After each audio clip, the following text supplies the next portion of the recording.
Kim Kardashian and people like her are helping ruin everyday people like yourself and people you know successfully. Andrew Tate is now directly speaking on his charges as Romanian police widen their probe and millions in assets are seized. 2 flights crashed in New York. The water wars have begun. We've got all of that and so much more on today's brand new Philip DeFranco show, so buckle up, hit that like button, and let's just jump into it. Starting with the Andrew Tate situation, because there's a lot going on here. So of course, the things we know. Andrew Tate's been detained on suspicion of human trafficking and rape. His lawyer saying there's no evidence of this, but right now he remains in custody in Romania. Still there on a 30-day arrest warrant. They tried to appeal that, the court rejecting that challenge. The Independent now also reporting that detectives investigating the human trafficking claims have seized £3.2 million worth of assets from his home, with Romanian authorities saying that 29 assets, including luxury vehicles, watches, and cash, have been taken. And regarding the accusations of the 2 separate charges, we've seen differing reports, with some English-speaking outlets sourcing Romanian media, sharing what they say are alleged WhatsApp messages, some appearing to show Tate speaking to allegedly kidnapped women, saying you cannot go out alone. Meanwhile, you had Vice World News sharing what they said were voice notes sent by Andrew Tate over a period of time to a woman who accused him of rape, an allegation she reported to police, but prosecutors at the time declined to prosecute. This, she said, after police believed her account, but was told there wouldn't be charges because there was an ounce of doubt. Am I a bad person? Because the more you didn't like it, the more I enjoyed it. I loved how much you hated it. Turned me on.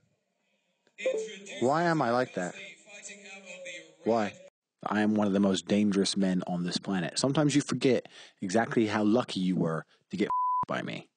Would you rather me pin you down and make you do things you didn't like, or would you rather you didn't like that I was thinking I can do whatever I want to? That's what it is. I'm the smartest person on this planet. Are you seriously so offended I strangled you a little bit? You didn't pass out. Chill the out. Jesus Christ. I thought you were cool. What's wrong with you? With a lot of people hearing that and saying it sounds like he's snitching on himself. We also saw people defending Tate, some saying, hey, this sounds like kink play, that this woman is trying to weaponize. Others going even further, saying they don't believe this audio is real, that it was created by AI. Now, so far, I haven't seen any evidence to make that a valid dismissal, but also in general with this story, I'm waiting to see what the authorities say are fully coming from this investigation and what is shown. Because with a lot of this story, there is messiness. For example, just this morning, you had insider reporting, 2 women close to Andrew Tate claim they were wrongly named as his victims and have no issue with him, appearing on the news show Observator in Romania and only known by their first names Beatrice and Jasmine. And reportedly, they accused prosecutors in Romania of wrongly naming them as victims, but there you had insider noting they weren't able to confirm that claim, and noting that the prosecutors have not named any of the 6 victims, which they said makes this detail difficult to verify. Right, so then you have people going, okay, wait, so does that mean 2 of the 6 women that were named here, they're saying this isn't the case? Or were the 2 women not included and is this a smokescreen? And this is Andrew Tate, or whoever is running his Twitter account, has now spoke on the accusations, saying Sunday, anyone who believes I am a human trafficker may as well go and get their 10th vaccine. There are 0 victims, 0 proof of any crime in our case file. They have arrested me to look for evidence, which they will not find because it doesn't exist. And on the 14th, having written, anyone who believes I'm a human trafficker is genuinely a moron. Anyone smart enough to understand the American system is unfair would be mind blown by the injustice of the Romanian system. But to that argument, you had a lot of people saying, isn't the whole reason you moved to Romania because you liked their system, that you thought it was corrupt and it would be easy for you to manipulate? But hey, ultimately that is where we are as we wait to get more information. Also, as we wait to see what happens with their 30-day detainment. Will he be released, or will we see a whole slew of charges? Will the detainment be extended? It can go up to 180 days. It's all up in the air, and only time knows what's next for Mr. Plenty. And then a Delta flight and an American Airlines flight almost crashed at JFK. And while thankfully tragedy was avoided, it's got people freaked out. Right, so specifics. Over the weekend at JFK Airport in New York, a Delta flight was about to take off when air traffic control noticed, oh my God, an American Airlines plane was crossing over the runway at the same time. Meaning the Delta flight was going to take off and smash directly into the other plane. With luckily air traffic control quickly telling the Delta flight to stop its takeoff, and we actually have the audio. Delta 1943, cancel takeoff clearance.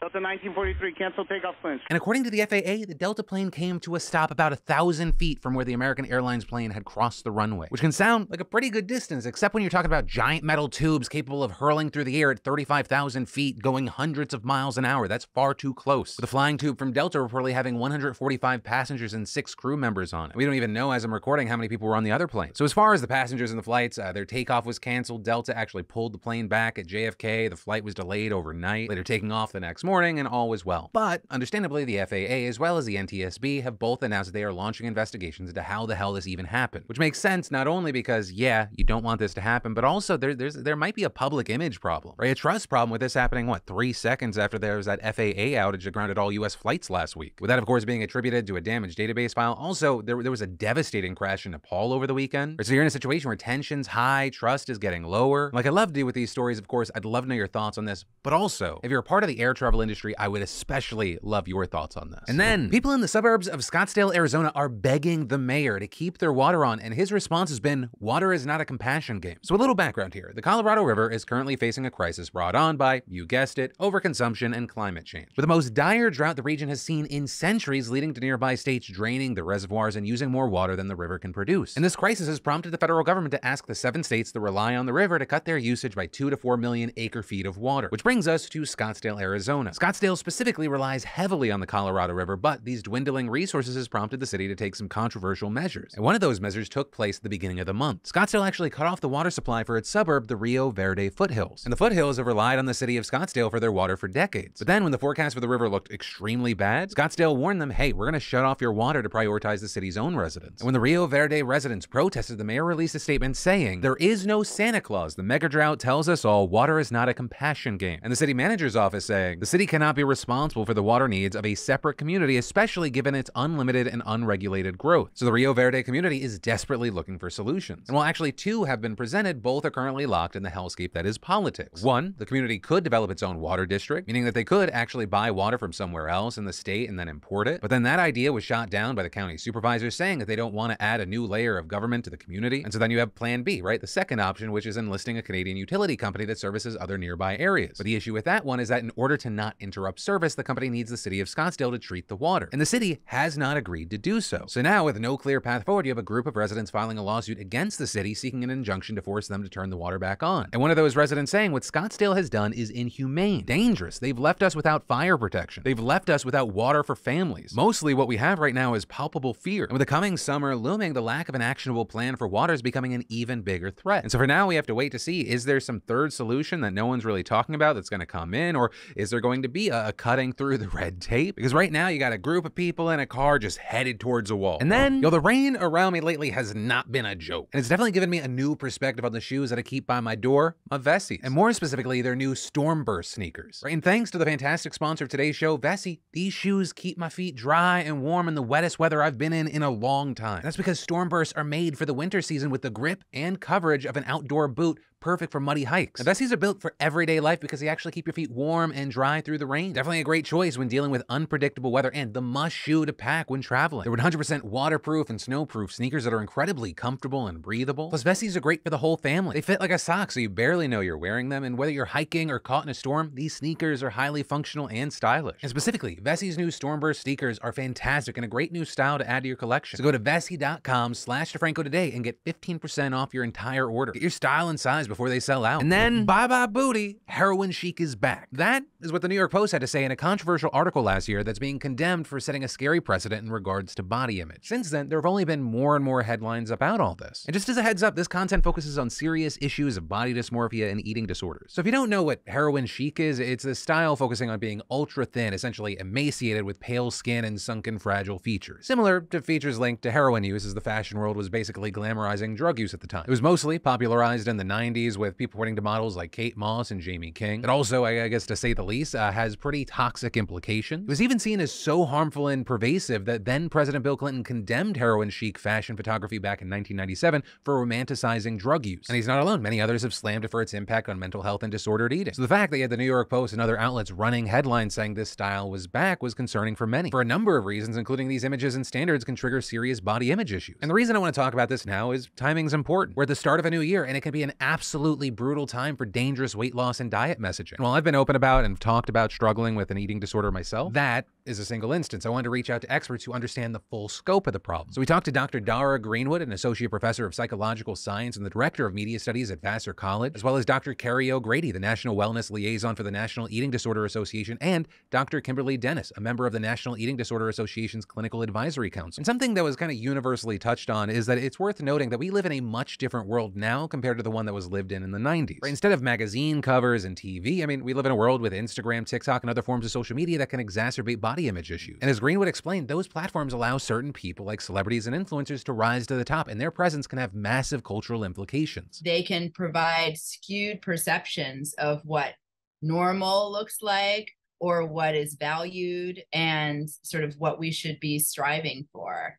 So there's a disconnect there's an illusion of a peer group that should be useful to us, but it ends up being a bit off kilter and displaying unrealistic options for being a person. It's hard to get away from, and it's trickling into peers. So even if you're not directly consuming, your peers might be consuming. And what we're consuming, right, it can be harmful. And it's important to remember that, while we know what heroin chic looked like in the 90s, it may not look exactly identical today. In fact, one of the events that inspired a lot of outlets to declare this new wave in 2022 was Kim Kardashian's very fast and pretty substantial weight loss. Which, just around the Kardashians, I'm so intrigued. Like, I wish there was a counter somewhere. They are so socially significant. You can be like, oh, they're famous for nothing. They matter to a lot of people. And I'm just left wondering, like, how many people got BBLs because they popularized that look? And now on the extreme other end of it, like, how many people are going to get Wegovy prescriptions because it's believed that that's what they're on now? But, like, I'm not even going to show you her before and after pictures because I feel like that contributes to an already triggering media narrative. This has been a thing that's been widely covered. She dropped pounds just to fit into Marilyn Monroe's dress, something that she was widely criticized for as being unsafe. I also think it's important to note, like, this is not just a Kardashian and her family problem. This is something people have even latched onto as like a meme and a trend. There are things like Bella Hadid, for example. There's this viral TikTok audio from her that people essentially use to anoint skinniness. We've also seen increased discussion of buccal fat removal, a plastic surgery that's apparently taking off right now to thin out your cheeks. But the main thing being, it's just like this onslaught of one thing after another about how you suck. You're not perfect. Change your body and your face. Also, by the way, a lot of these images are going to be 100,000% unrealistic. And as O'Grady noted, the trend element of all this, it's incredibly damaging. The body that you're living in is obviously extremely stagnant and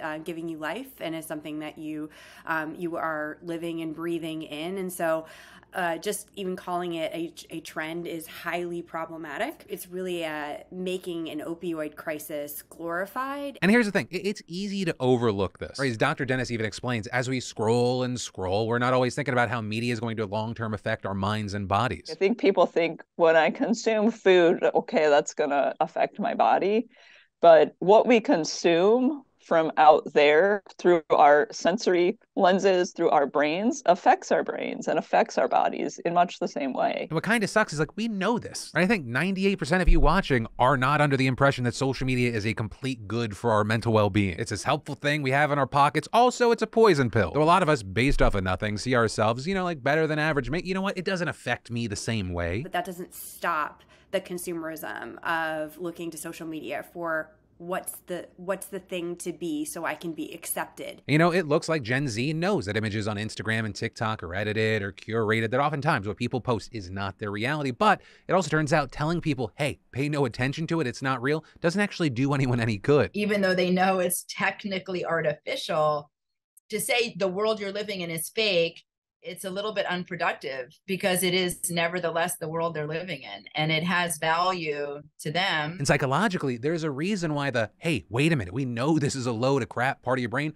often loses to the, actually, you should look at your phone and soak in the fake things part of your brain. We are just generally very attentive to visually salient things and stimuli, and even with a ton of disclaimers and caveats about the nature of what you're looking at, we have a hard time encoding the information piece of it in the face of all of this incredibly rich visual information that we're getting. And add to that, the more universal some of those people or images are, the more locked in they become for us. Like, going back to Kim Kardashian as an example, she's on the cover of magazines, on TV, on billboards. Even if you do not care, you cannot escape her. Especially when you pair all of that with the manual and algorithmic sharing of her content on social media. It can almost feel like you have this cool older sister who's telling you like how to put makeup on or what the next cool thing is. But then when she goes from talking about innocuous things like hair and clothes to like diet, or as we've seen with a lot of these people, taking money for like hey, do you want to shit yourself tea? That is when the consequences roll in. I think it can end up being a how-to guide for people that are trying to look like her. I know that a lot of what she does, she frames as health potentially. I'm pretty confident that the impact is not necessarily a healthy one. But again, I want to note, this is bigger than the Kardashians. This is bigger than pointing a finger at one person and calling it a day. When you really look at it, there are dozens of factors at play. One major one even being the social media companies and their policies. If they have the capacity to build algorithms that can bombard a 13-year-old who does a Google search for what should I eat for dinner tonight, to include extreme diets, pro-anorexia sites, heroin chic images, extreme exercise, regimens, then I'm pretty sure they have the capacity and the sophistication from a tech perspective to put in safeguards and double checks and triple checks. With experts also really encouraging people to make their own safeguards and draw their own lines. Or for the parents out there, for more parents to be more involved with the decisions around their children, which is actually something I want to touch on a bit more later. But for the sake of time, I'm going to split this into 2 parts. Also with this, because I want it to be informative, but also hopefully helpful, I'm going to link out to resources down below for anyone who might be out there struggling with disordered eating or body image issues. No, you're not alone. This is stuff I've battled. I will have to battle for the rest of my life, and there is help for you. And that is where I'm going to end today's show. And whether it be this last big story or anything today, I'd love to know your thoughts in those comments down below. So while you put those opinionated fingers to work, I'll say, my name's Philip DeFranco. You've just been filled in. I love yo faces, and I'll see you tomorrow.